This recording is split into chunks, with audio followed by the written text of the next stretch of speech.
Hello everyone, welcome back to my channel. मेरा नाम है दिव्या सोनी और आज अपन स्टार्ट कर रहे हैं एक नया चैप्टर। तो चैप्टर का नाम है प्रोविजन एंड रिजर्व। ठीक है, तो ये एक थ्योरेटिकल चैप्टर है, वो छोटा सा चैप्टर है, लेकिन हाँ इंपॉर्टेंट चैप्टर तो है, तो अपन को समझना तो पड़ेगा इसे। तो बिना टाइम वेस्ट किए आइए इसको समझते हैं। तो सबसे पहले तो प्रोविजन एंड रिजर्व का मीनिंग समझते हैं कि होता क्या है। वैसे तो प्रोविजन एंड रिजर्व का मतलब होता है सिक्योरिटी, लेकिन प्रोविजन एंड रिजर्व अलग अलग दिया है, तो अब इसमें क्या डिफरेंस है ये अपन समझते हैं। ठीक है, तो सबसे पहले अपन समझेंगे कि प्रोविजन का मतलब क्या होता है। तो देखो, अपने घर में जनरली क्या होता है कि अपने जो घर के बड़े होते हैं वो सेविंग करते हैं। तो सेविंग करने का मेन पर्पस क्या होता है कि अगर भविष्य में कोई खर्चा आ जाए या नुकसान हो जाए तो उस समय एकदम लोड ना पड़े, इसलिए पहले से क्या करते हैं, कुछ पैसे अलग से बचा के रखते हैं। ठीक है, तो बिजनेस भी क्या करता है, बिजनेस भी उसी तरह से भविष्य में होने वाले खर्चे या नुकसान के लिए पहले से ही कुछ अमाउंट अलग निकाल के रख लेता है। ठीक है, जिससे कि भविष्य में जो खर्चा होता है उसको भी खर्चे की और नुकसान की संभावना, नुकसान का डर तो रहता ही है, तो वो भी क्या करता है,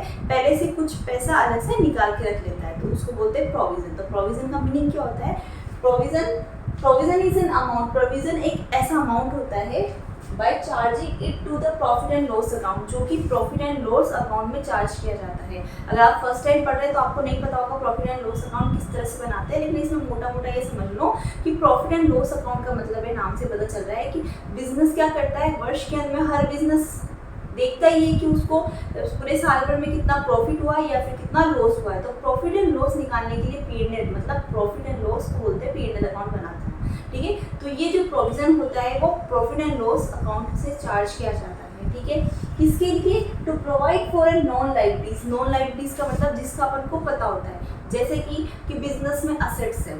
ठीक है, बिजनेस में असेट्स है और मिड सेशन में अपन कई बार क्या होता है, असेट्स खरीद लेते हैं। बिजनेस है तो अपन को असेट्स की जरूरत तो पड़ती है सी, और मिड सेशन में अपन जब असेट्स खरीदते हैं तो उस पर डेप्रिसिएशन तो लगता ही है। लैंड को छोड़कर जमीन पे कभी भी डेप्रिसिएशन नहीं लगता, बाकी सारी असेट्स पे डेप्रिसिएशन लगता है। तो बिजनेस में जो भी असेट्स होती है, तो जैसे जैसे अपने पास असेट्स या असेट्स खरीदी है, तो बिजनेस को पता है कि असेट्स खरीदी है तो उस पर डेप्रिसिएशन का खर्चा आना ही आना है। या फिर हर साल क्या करते हैं, रिटर्न फाइल करते हैं। तो रिटर्न फाइल करते हैं तो टैक्स भी बनता ही है। तो कितना टैक्स बनेगा ये तो पता नहीं होता, लेकिन हाँ टैक्स तो बनता ही है। तो वो भी एक तरह से बिजनेस के लिए खर्चा है। या फिर नुकसान का, उसको बिजनेस को भी डर रहता है। नुकसान कैसे कि जैसे कि बिजनेस में क्रेडिट ट्रांजेक्शन भी होते हैं, मतलब उधार माल बेचते हैं अपन किसी को। जब अपन किसी को उधार माल बेचते हैं तो सामने वाला क्या हो जाता है, अपने लिए डेटर होता है, मतलब देने वाला हो जाता है। अपन ने किसी को माल बेचा तो सामने वाला पैसा देगा, लेकिन किसी कारण से सामने वाला पैसा नहीं देता है, हाथ खड़े कर लेता है, या फिर किसी वजह से वो भगवान को प्यारा हो जाता है, समझ लो, किसी भाग गया अपने पैसे लेके, किसी भी वजह से अपन ने जिसको उधार माल बेचा है उसके पैसे वापस नहीं आए, मतलब वो पैसे डूब गए, तो नुकसान की भरपाई के लिए बिजनेस को भी डर रहता ही है। तो उस नुकसान की भरपाई के लिए भी बिजनेस क्या करता है, एक पैसा अलग से निकाल के रख लेता है। तो नॉन लायबिलिटीज क्या होगी कि जैसे डेप्रिसिएशन का खर्चा अपन को पता है कि हाँ भविष्य में होना ही होना है, टैक्स का अपन को पता है कि होना ही होना है। ठीक है, तो नॉन लायबिलिटीज होगी जिसका अपन को पता है कि हाँ ये खर्चा होना ही है।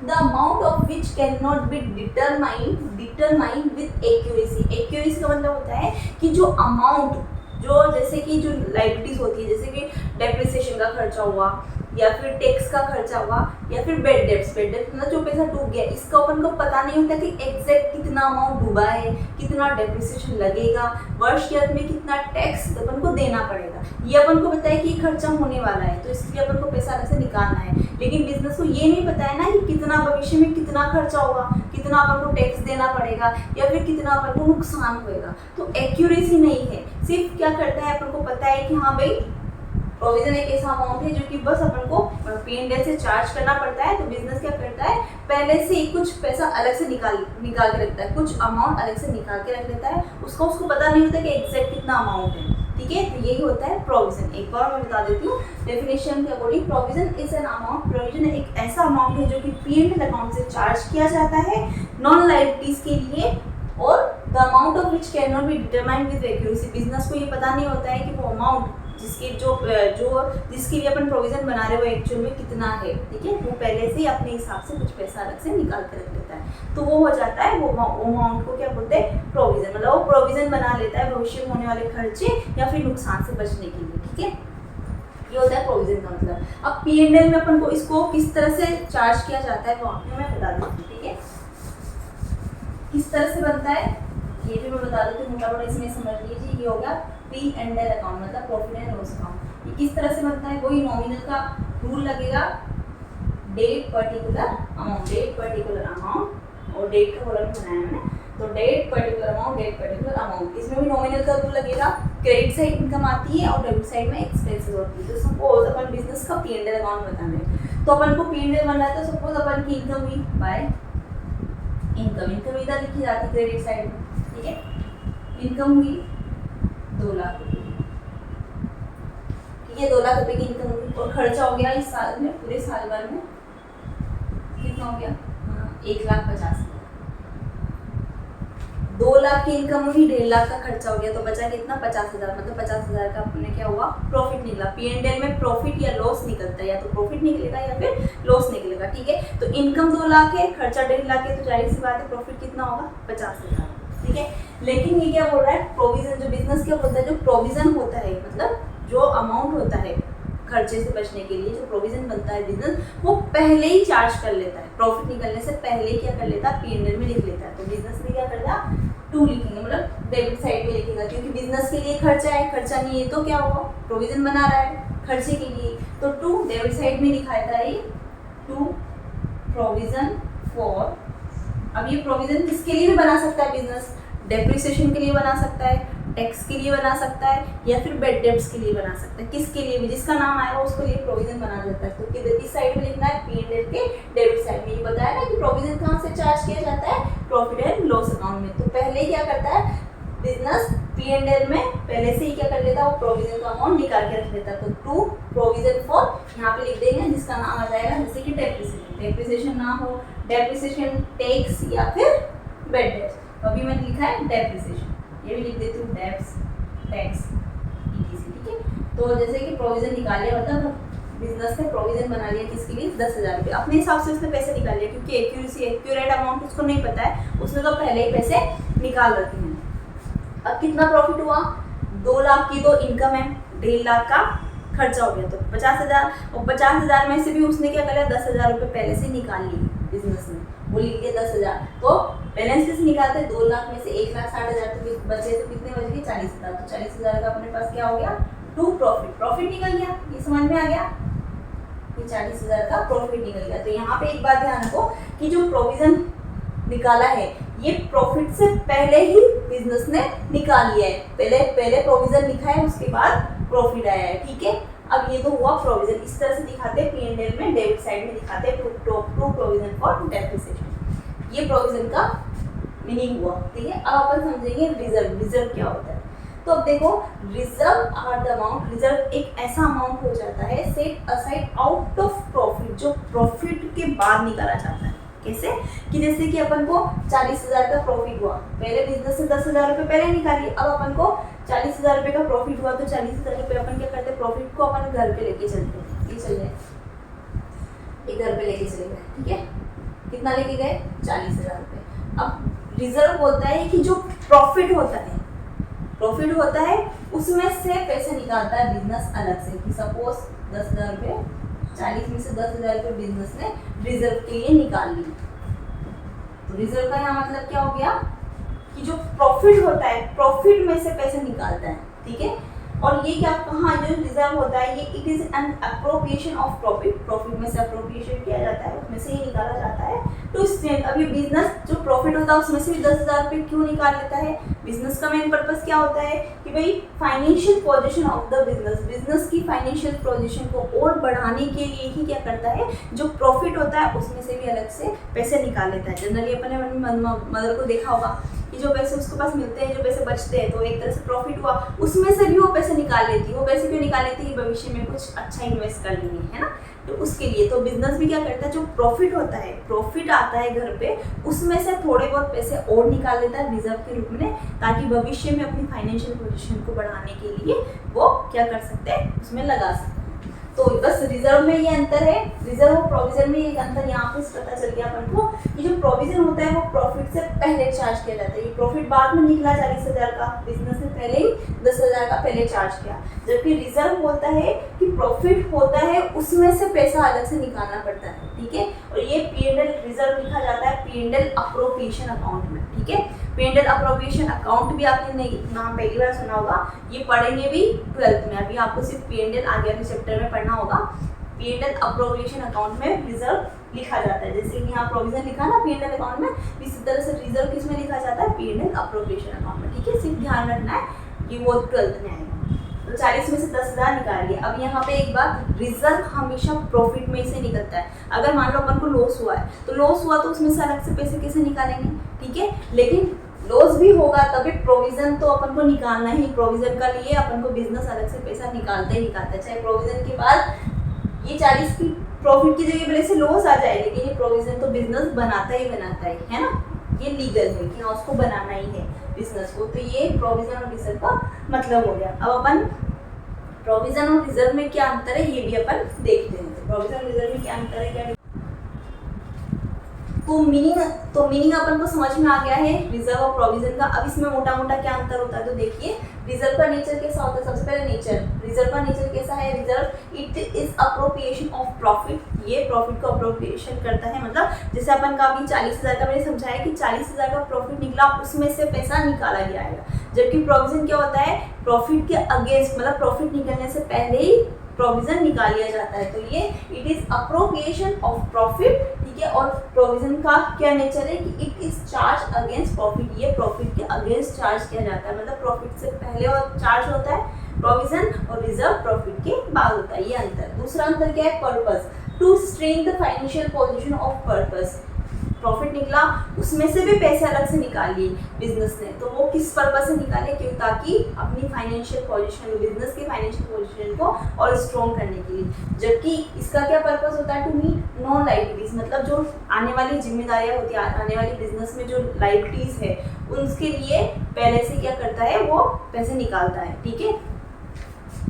फिर तीसरा आता है इफेक्ट ऑफ प्रॉफिट, तीसरा आता है effect of profit, it is debited to P&L appropriation account. अभी अपन ने देखा कि रिजर्व, मैंने आपको बताया कि रिजर्व कहाँ पे चार्ज किया जाता है, मतलब कहाँ लिखा जाता है, P&L अप्रोप्रिएशन अकाउंट में, जो कि अपन 12th में पढ़ेंगे। जबकि प्रोविजन कहाँ लिखा जाता है, अभी अपन ने देखा कि प्रोविजन कहाँ चार्ज किया, P&L के डेबिट साइड में। रिजर्व भी डेबिट साइड में लिखा जाता है, लेकिन रिजर्व P&L अप्रोप्रिएशन अकाउंट में लिखा जाता है, जबकि प्रोविजन कहाँ लिखा जाता है, P&L के डेबिट साइड में, मतलब प्रॉफिट एंड लॉस अकाउंट में डेबिट साइड में लिखा जाता है। दोनों से डेबिट साइड में लिखे जाते हैं, लेकिन एक प्रोविजन P&L में और रिजर्व P&L अप्रोप्रिएशन अकाउंट में, ठीक है। फिर आता है इन्वेस्टमेंट, इट में be invested outside the business.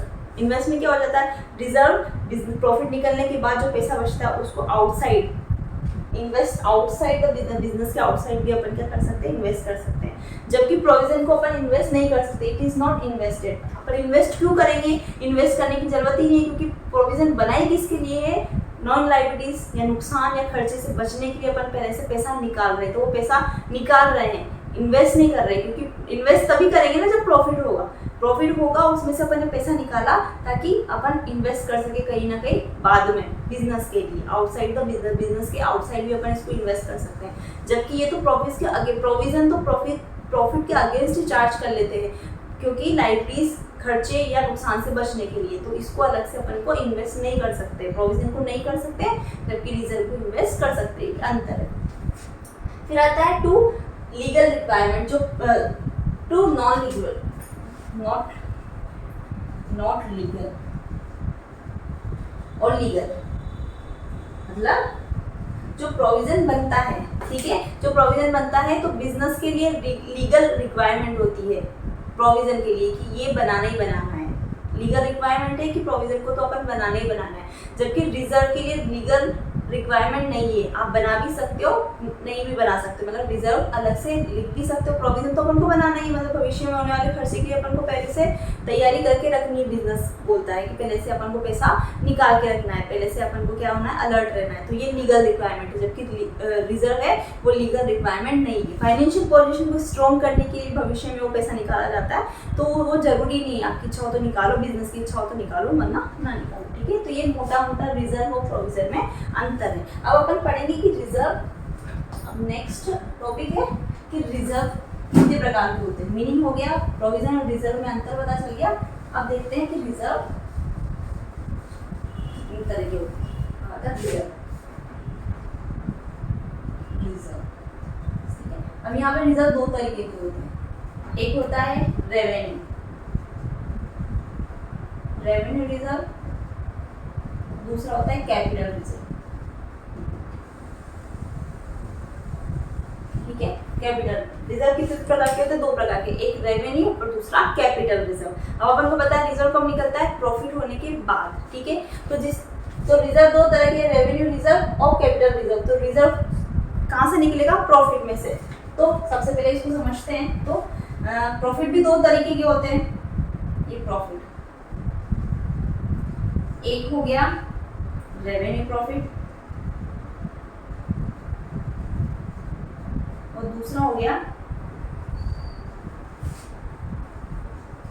Capital profit.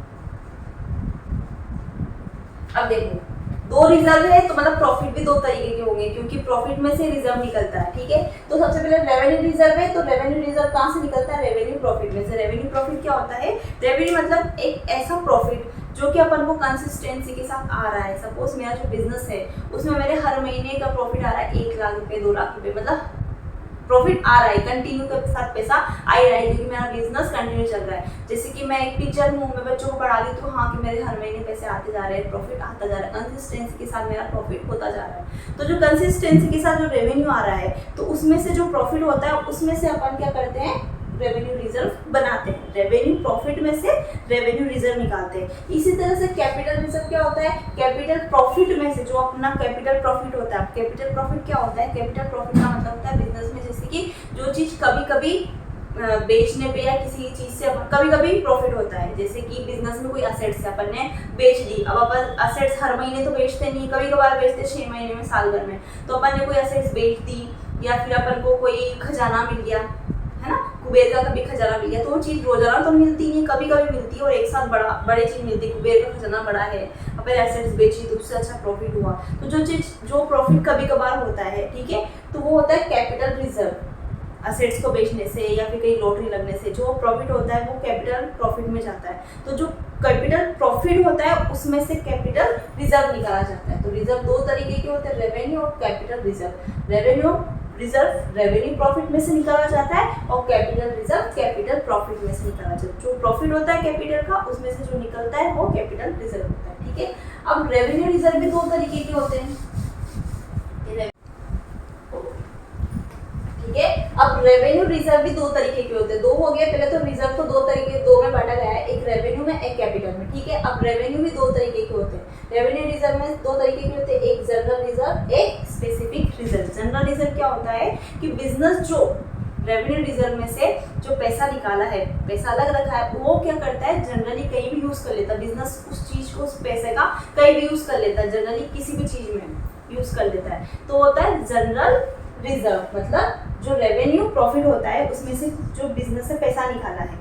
ठीक है, जो बिजनेस से पैसा निकाला है, सपोज 50,000 रुपये निकाले, तो 50 में से क्या करता है, 50 में से जनरल रिजर्व में निकालिए 30 और स्पेसिफिक के लिए निकालिए 20,000। तो 30,000 का पैसा, 30,000 का जनरली वो कहीं भी यूज कर सकता है, कहीं भी यूज कर लिया। इसलिए बिजनेस ने क्या करा, वो बुक्स में दिखाते भी नहीं, जनरल रिजर्व को बुक्स में नहीं दिखाते थे, क्योंकि बिजनेस उस पैसे का मतलब 30,000 जो जनरल रिजर्व के लिए निकाले उसको अपन कहीं भी इन्वेस्ट कर सकता है, कहीं भी लगा सकता है।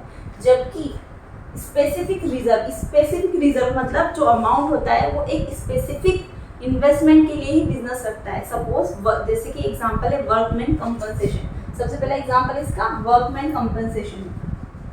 एग्जांपल वर्कमैन कंपनसेशन क्या हो जाता है कि जैसे कि सपोज अपना बिजनेस है, कारखाना है, उसमें बहुत सारे मजदूर भी होते हैं, लेकिन मजदूरों कभी स्ट्राइक पे चले गए। स्ट्राइक पे चलने के बाद अपने फैक्ट्री को कितना नुकसान हो सकता है। ठीक है, तो उस नुकसान से बचने के लिए, या फिर जो स्ट्राइक पे गए हैं, जो मजदूर स्ट्राइक पे गए, उनकी डिमांड पूरी करने के लिए पैसा तो लगेगा ही सही। तो किसी स्पेसिफिक पर्पस के लिए जो पैसा इन्वेस्ट किया जाता है वो क्या होता है, स्पेसिफिक रिजर्व। ठीक है, तो जैसे कि एग्जांपल हो गया वर्कमैन कंपनसेशन के लिए। ठीक है, तो किसी स्पेसिफिक चीज के लिए इन्वेस्ट कर रहा है बिजनेस, तो वो स्पेसिफिक रिजर्व हो गया। और जो जनरल रिजर्व का उपयोग करता है बिजनेस, वो कहीं भी जनरली कहीं भी यूज कर सकता है। जबकि स्पेसिफिक नाम से पता चल रहा है स्पेसिफिक रिजर्व स्पेसिफिक इन्वेस्टमेंट के लिए ही काम में लिया जाता है। ठीक है, तो ये हुआ अपना provision and reserve account. Specific reserve को दिखाया जाता है क्योंकि ये किसी पर्पस से ही ये रिजर्व निकाला जाता है, किसी पर्पस से, किसी फिक्स इन्वेस्टमेंट के लिए पैसा निकाला जाता है, उसमें इन्वेस्ट किया जाता है, इसलिए इसको लिखा जाता है। जबकि जनरल रिजर्व, ये वाला प्रॉफिट, ये जनरल रिजर्व के लिए जो पैसा निकाला जाता है बिजनेस की तरफ से, वो बिजनेस कहीं भी इन्वेस्ट कर सकता है, तो ये नहीं लिखा जाता है जनरल रिजर्व, जबकि स्पेसिफिक रिजर्व बुक्स में दिखाया जाता है। तो ये अपना हुआ प्रोविजन एंड रिजर्व का चैप्टर पूरा। आई होप आपको ये समझ में आ गया होगा, और अगर आपको ये समझ में आया हो, अगर आपको मेरी वीडियो पसंद आई हो तो प्लीज़ लाइक कीजिएगा, मेरे चैनल को सब्सक्राइब कीजिएगा और मुझे कमेंट बॉक्स में ज़रूर बताइएगा। तब तक के लिए बाय, मिलते हैं नेक्स्ट वीडियो।